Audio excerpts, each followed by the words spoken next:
The sinking of the R.M.S. Titanic on April 15, 1912 was a monumental disaster, claiming the lives of 1,517 passengers in the frigid Atlantic Ocean.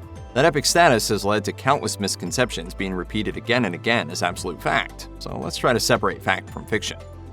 Let's start with one of the biggest mistakes people make when they think of the Titanic: the myth that there weren't enough lifeboats for all of its passengers because the White Star Line was run by greedy corporate jerks who didn't think the ship would sink anyway. The idea is that they cut corners on safety because who wants to spend money on lifeboats for an unsinkable ship? In actuality, the White Star Line had gone above and beyond the legal requirements for the number of lifeboats on the Titanic. At the time she was built, Titanic was bound by the laws that had been put in place at the end of the 19th century, which declared the number of lifeboats on a vessel should be based on the ship's gross tonnage, not the number of passengers it was carrying. Since Titanic's weight was 46,000 tons, the ship was only required to have lifeboats that could safely hold 1,060 people. Titanic exceeded that by providing enough lifeboats to fit 1,178 people, perhaps not comfortably, but still. It was only after the Titanic sank that both the British and American governments took a good hard look at the regulations, and the British Commissioner launched an official recommendation that the number of lifeboats be based on the number of people on board the ship rather than her weight. It's often repeated that the crew of the Titanic weren't just crossing the Atlantic, but they were trying to do it in record time to win the Blue Ribbon. But Titanic wasn't trying to set a speed record at all, and we know that because when she hit the iceberg, and for much of the journey, all of her boilers hadn't even been lit. Also, the route she was taking wasn't right for a race anyway. By the time she set sail, there were well-defined routes and shipping lanes across the Atlantic. She was following a southern route, which rang in about 200 miles longer than a northern one. Besides, White Star had a strict policy of slow and steady. That was mainly to cater to their first-class passengers and make their trip as smooth as possible, because Titanic was, first and foremost, the picture of luxury. Hindsight can be a terrible, terrible thing, and countless ill omens have been assigned to the construction of the Titanic. She was built in Belfast, and according to one rumor, the Catholic workers who labored to build her knew that she was doomed when they saw her hull number, 390904. Written on pieces of the ship by hand and then read backwards, it spelled "No Pope." It's a chilling theory and all, but it's still just a story. There's tons of evidence that this is just a fanciful tale that grew up in the aftermath of the tragedy. For one thing, Titanic was actually assigned two different numbers while she was being built. The Board of Trade assigned her 131,428, and the number given to her by the Harland and Wolff shipyard was 401. Either way, the no pope thing doesn't work, and it's doubtful that even the most devout of Belfast dock workers could have been convinced that the number predicted doom for the ship, mainly because most were Protestant. Another myth that often crops up when people start looking for a reason for what happened is that the Titanic was carrying some kind of Egyptian mummy and a curse, or that she was weighed down with gold bullion. Neither of those things were true, though. The mummy legend was first written by a London journalist named William Thomas Stead, who wrote a story about a mummy that had been removed from her tomb in Egypt and taken to London, where she brought destruction to everything in her path. Stead linked the story to a very real mummy that sat in the British Museum, belonging to a priestess of Amun.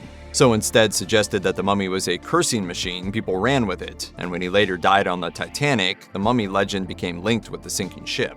But the mummy in question still rests peacefully in the museum, so that's one myth busted. There was also no gold bullion on the Titanic, and we know this partially because we have the cargo manifests, partially because no claim was ever issued, and partially because the ship that was actually carrying that gold was the HMS Lorenick, another White Star ship that came out of the same shipyard as Titanic and sank in 1917 with the metal on board. Sure, it was a bad few years for White Star, but the gold curse wasn't on Titanic.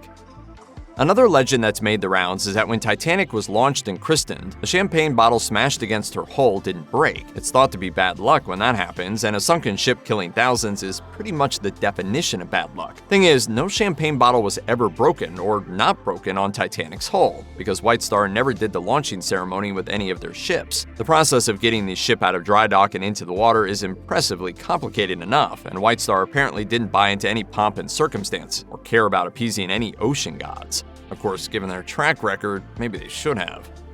Another rumor that's held water over the years is that one male passenger dressed up as a woman to secure a seat on a lifeboat. Not only is this one not true, but it ruined the life of the man who was said to have done it. According to William T. Slopper, he escaped in a lifeboat because he was simply in the right place at the right time. There weren't enough women and children to fill the lifeboats, so whoever was there got in and launched. Other eyewitness reports verify that's exactly what happened, except for tabloid pioneer William Hearst, who never let the truth get in the way of a sensational story that would sell more papers. His journalist ran another story, claiming that Slopper had disguised himself as a woman to get on board. Slopper could never live it down and was called Skirts for the rest of his life. He even had to build a wall around his house to keep the curiosity seekers away, and the whole thing seemed to add insult to injury. This only proves that something doesn't have to be the truth to be repeated as such. And while we're on that subject, let's talk about the sad tale of the Titanic's captain, Edward Smith. There's a whole lot of stories about him and how he contributed to the disaster, from pushing for the speed record we've already debunked to ignoring warnings about icebergs. Smith didn't ignore iceberg warnings, he had them all posted in the chart room. He's often accused of having failed his navigation test, and that one at least is true. Well, yes, he failed once upon a time. He eventually passed the test with flying colors in 1888. After that, he went on to become such a successful captain, he was called the millionaire's captain, because he was so good at his job that most anyone who could afford to request a certain captain chose him. As for the stories that he committed suicide before the ship sank, it's uncertain as to how he spent his last moments. But some of the final eyewitness reports of his activities place him on the bridge about 7 minutes before the ship sank, meaning that however he died, we know that he did choose to go down with his ship. As myth in the movie would have it, third-class passengers were locked below while first-class passengers boarded their lifeboats, and when you look at the numbers, it seems logical that this horrible fact would be true. While the majority of first-class passengers survived, including a third of the men and almost all the women and children, most of the third-class passengers died. Popular belief dictates that poorer people were locked below to save the lifeboats for the rich, but it's not exactly true. Survivor testimonies, like the one from Irishman Daniel Buckley, who resided in the third-class cabins, contest this theory. We've all heard that the Titanic set a chivalrous precedent when it came to loading up its lifeboats. Women and children first. Yeah. In truth, it wasn't a strict rule on the boat, and really hasn't been much of a thing since. But the practice of selective salvation did have a hand in who got a raft seat and who didn't. There were two different men managing the lifeboats on each side of the Titanic. On the left, life rafts were overseen by Second Officer Charles Lightoller, who took the captain's orders seriously, and as a result, there were almost no male passengers saved on his side. On the right, First Officer William Murdoch was in charge. He took a slightly different approach, which was still to put women and children on first. However, if there were no more waiting and ready to go, the men were ushered on. In the end, Murdoch and his flexible interpretation saved 62 more lives. In the ship's final moments, Lightoller jumped into the water and was the last survivor picked up by the Carpathia. Murdoch's body, meanwhile, was never recovered. The idea of women and children first was around before Titanic, but it was that shipwreck that firmly entrenched the idea into maritime lore. So how have we done since then? In the study of 18 shipwrecks and the 15,000 passengers involved, children had only about a 15% chance of surviving. Adult men, twice as likely to live as their female counterparts. Titanic was an exception in another bit of maritime lore too, as her captain died with her. Look at those same 18 wrecks, and you'll find that the captain and crew had a 61% chance of seeing the sunrise, while their male passengers had only a 37% chance. So yeah, happy sailing, everybody.